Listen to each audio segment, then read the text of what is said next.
Hello again, and welcome back to Movie Ninja. Now, it's that time of year again.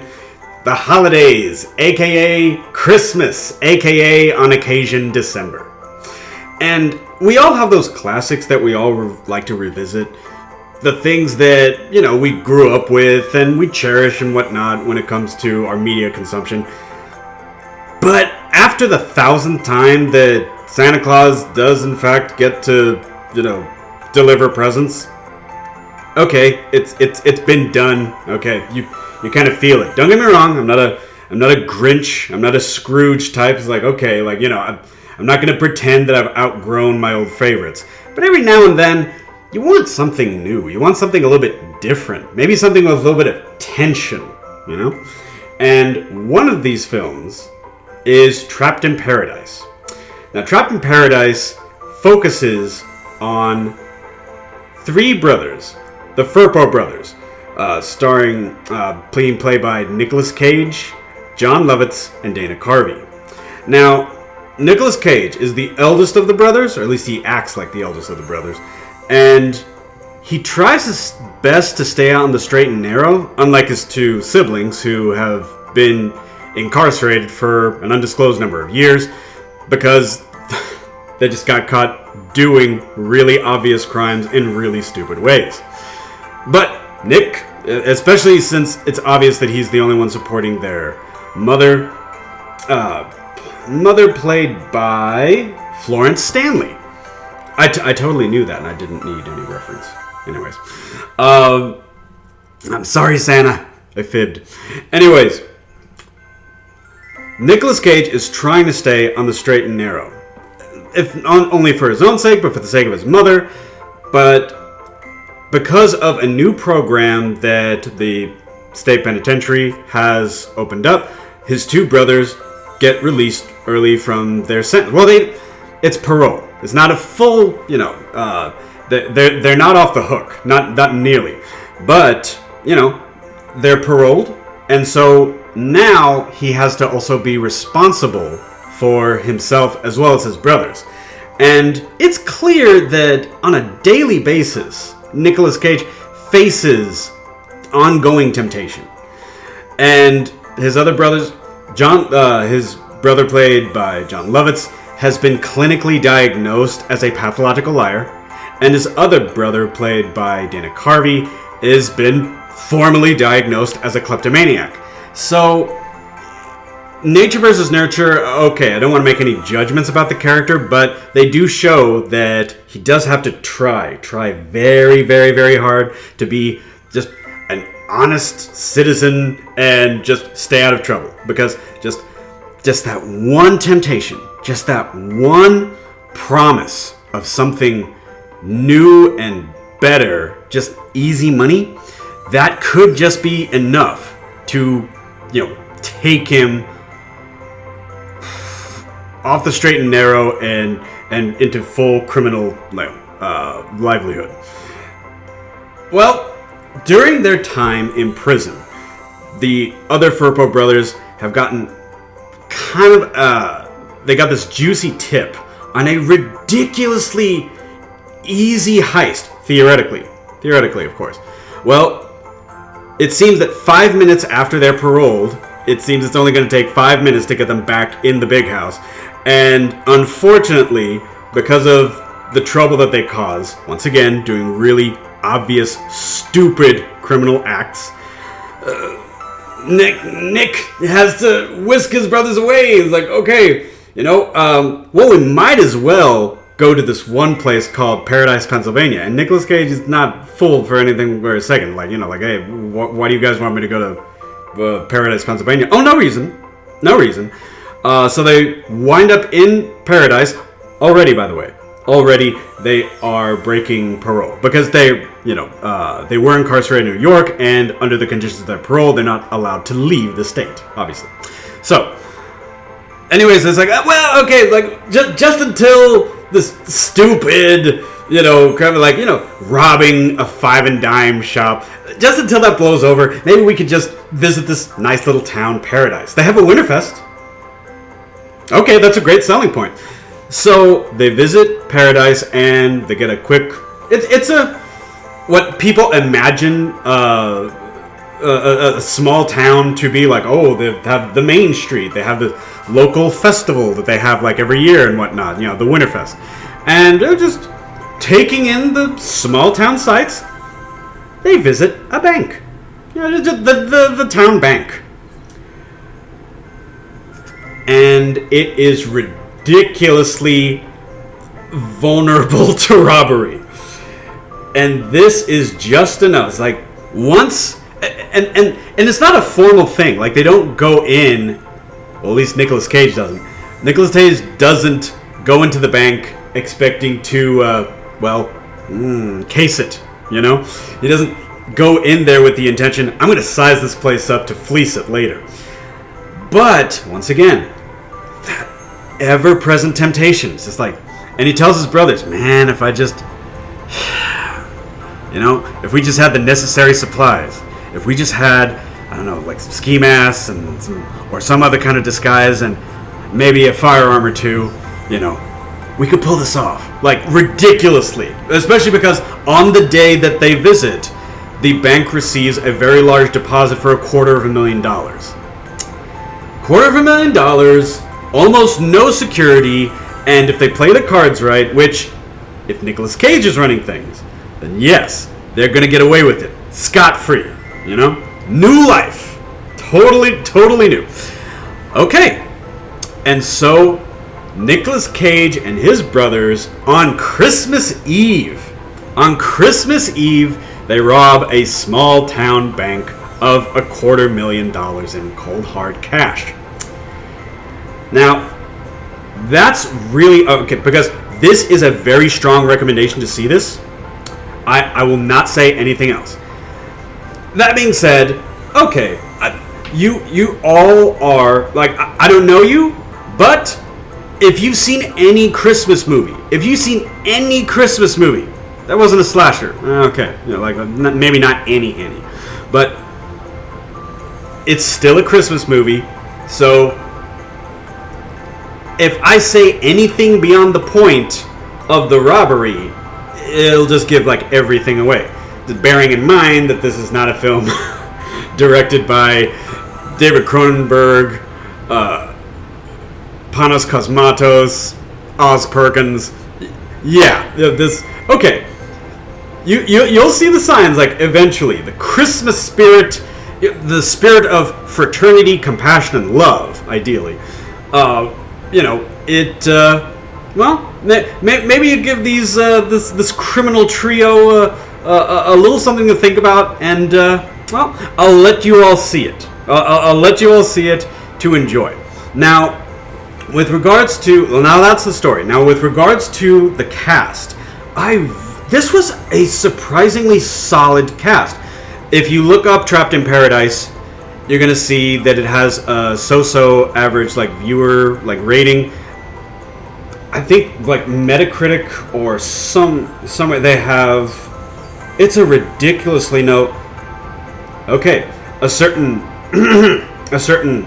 rotten critic site has it at only 10%, and that's just ridiculous. And this is from someone who, I wasn't even 10 years old the first time I saw this, and one, it is funny. It's hilarious. This is a Yuletide comedy, and it totally works as a comedy, and the cast really brings that. Of course, we have Nicolas Cage, and I will say this without any irony. Okay, I'm not trying to be like a snobbish, YouTube critic. It's like oh yeah, you're gonna get some new kind of ridiculous with Nick Cage.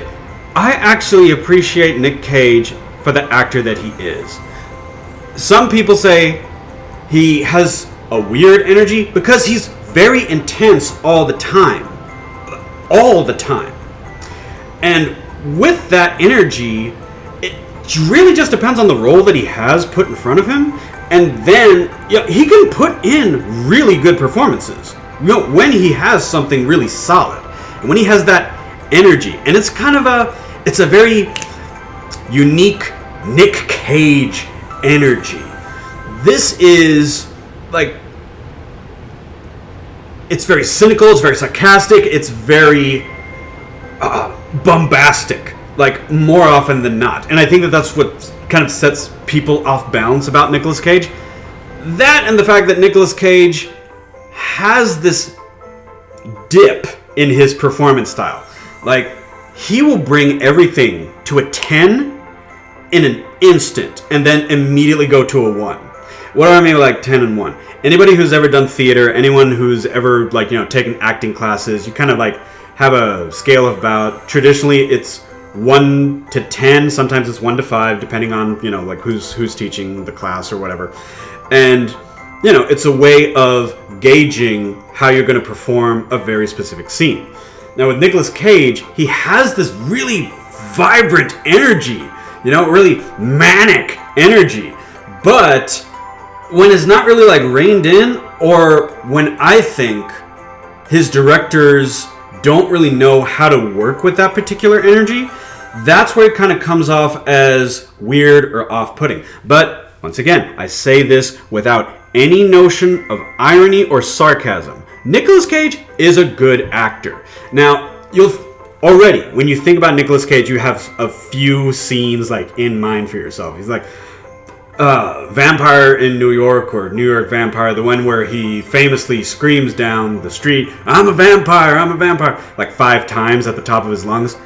Okay, anybody in that scene that is self-conscious, you can't half yell, I'm a vampire, and make it a convincing scene. Also, he was supposed to be kind of excited or terrified.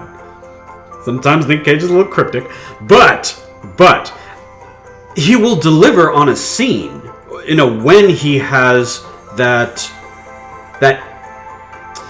I want to call it like his actor's instinct, There's just that thing like, okay, I know what I have to bring to the scene, and that's what I'm going to do.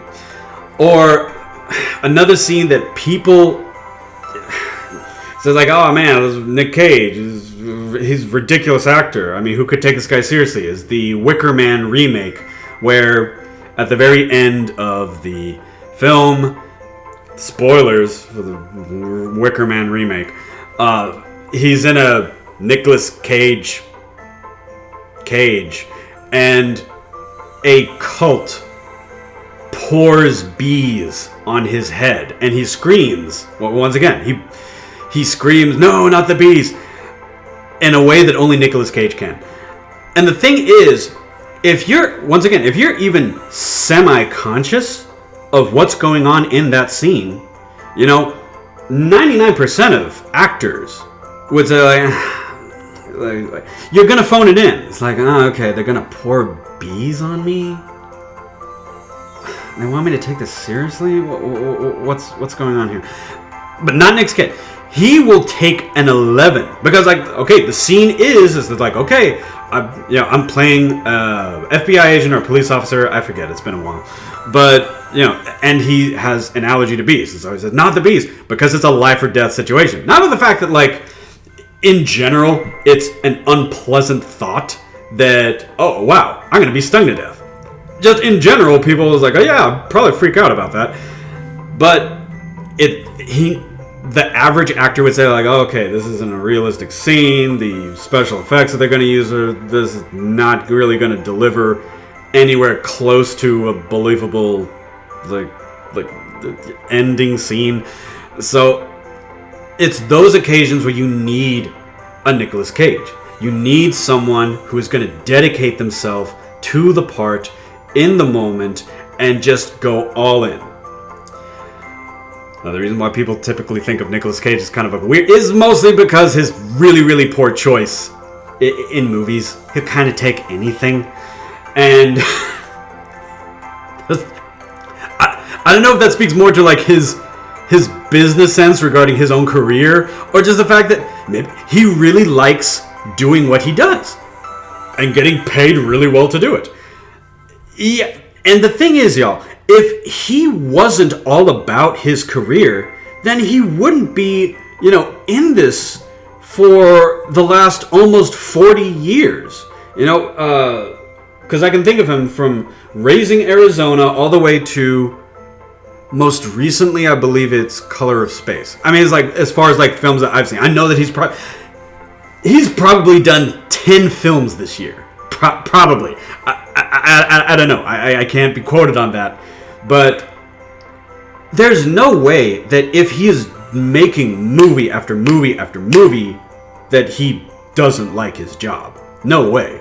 And despite all of the negative criticisms and, you know, people making fun of him all the time, because like everybody has like those couple of like celebrity impressions that they do, and you know, one of them is Nick Cage, another one is Christopher Walken, and pick your ridiculous, you know, flavor of the month, or who happens to be like popular or something. And anyways, before I go on too much about Nicolas Cage, I think he does a really good job. He has these moments, of course, that he brings as a characteristic Nicolas Cage energy, especially during the robbery, where you really need that boisterous, rambunctious energy that really only Nicolas Cage can provide, because not only is this the promise of a new life with ill-gotten gains, but also the possibility that like everything could go wrong. He's very much aware, like, unlike his two brothers, he has a decent head on his shoulders for common sense and logic. Obviously, he's still susceptible to criminality, so whatever. Character flaws. Characters need flaws. So, okay. But all I'm saying is, like, Nick Cage does excellent with his role. And, okay, as far as the supporting cast goes, you have Jon Lovitz, who, after watching this film, I don't know why he wasn't in more things. Kind of small-time mobster. Like a small-time gang. Because that's who he plays. He's playing a con artist, a huckster, a hustler, you know. And a big part of the film is about how he's tricking his brother into a situation that he doesn't want to say no to. It's like, okay, like if I nudge him this much, if I push these buttons, then okay, like, you know, he'll go along with this plan. And yeah, he does work regularly with some of his old Saturday Night Live alma mater. He's done more than a few Happy Madison productions, and he's done a number of comedies here and there over the years. But I don't know why he's not as much of a popular actor, the character actor. You know, like, yes, realistically, people aren't going to pack the theater for Jon Lovitz, but he's really good and he's really funny. You know, being this kind of role, small-time hood, small-time criminal. I could really see that. And maybe he could have built up more of a career, you know, into a bigger field of acting if he had dedicated more, you know, roles to this. Because, yeah, the small-time gangster, dozens of movies, like in the 80s and 90s, that he could have done really well with. So he does a great job, too. There you go, John. And finally, you have Dana Carvey. Dana Carvey plays the youngest brother, and there's something wrong with him. When I say that, okay, like, the film establishes very early on that he does have a disorder. He has a neurological problem. He is a kleptomaniac. For those of you who do not know, a kleptomaniac is someone who, the easy definition, which this is not the medical definition, this is not the precise definition, no doubt, but essentially is someone who cannot stop habitually taking things and hoarding things. Like, if you're in a store, they have to put things in their pockets. Legally, this comes off in the definition of theft, you know? And understandably, it's very problematic. Very, very problematic. So it's a real thing, and so they, you know, have this as his character flaw. But they also make it to where, like, for some reason, they give him this really weird child voice. Like, that had to have been a director's note. Like, okay, you're the youngest, so you have to try to make yourself sound like you're 5 years old? That I don't understand in any way, shape, or form. Because, like, if you've seen Dana Carvey in his old Saturday Night Live, you know, like, skits or whatever, he could, like, yes, he was known for, like, doing, like, then timely, like, impressions of people and whatnot, and he can do funny accents and funny voices and things like that. But to do a high-pitched voice is really weird. And I could easily see a director or a producer saying, like, yeah, but we have to have something about him that stands out between his other brothers.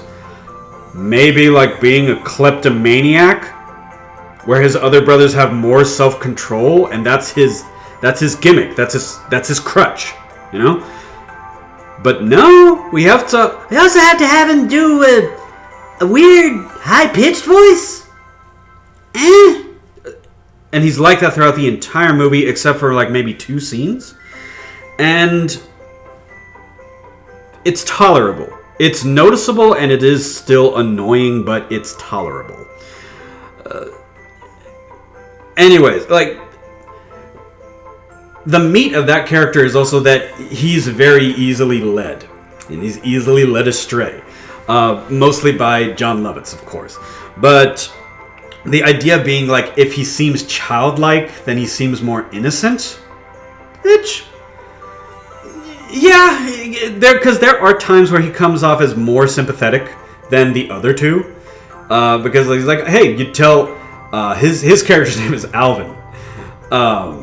And it's like, yeah, you tell Alvin what to do, and he'll do it.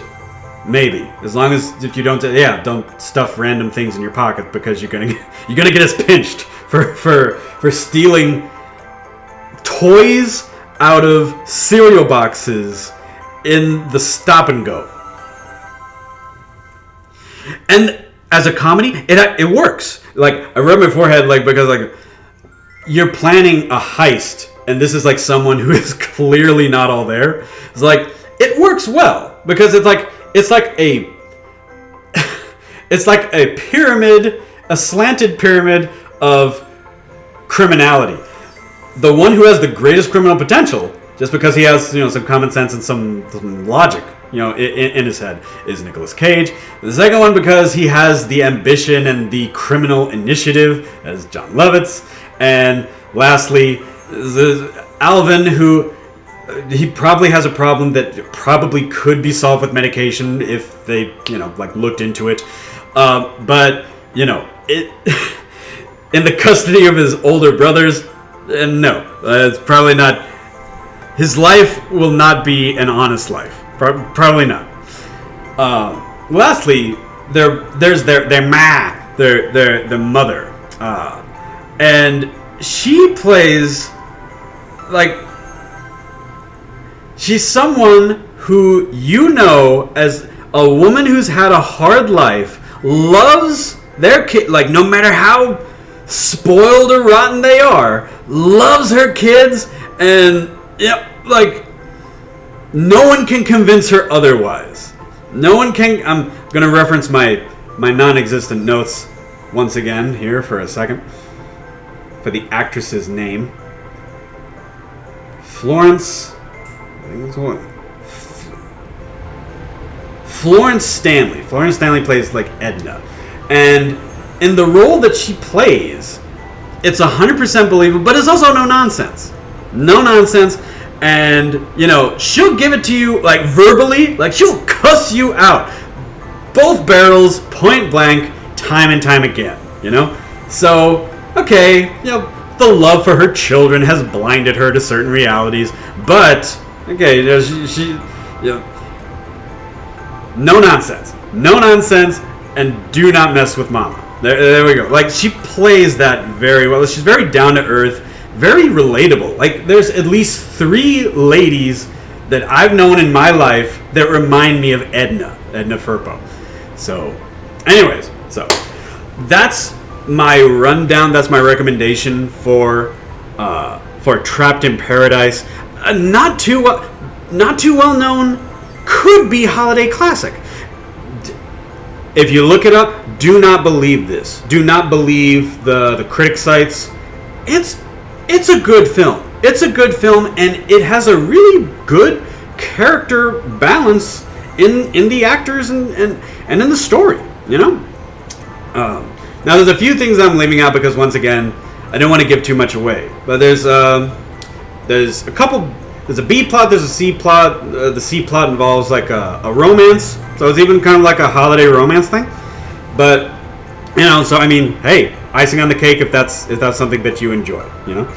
But anyways, Merry Nickmas, as you know. Hopefully the thumbnails. As I had problems with the one that I posted earlier this week, and so I wasn't able to sort of like deliver on a reference that I made in the video. But I'm gonna try like better this time.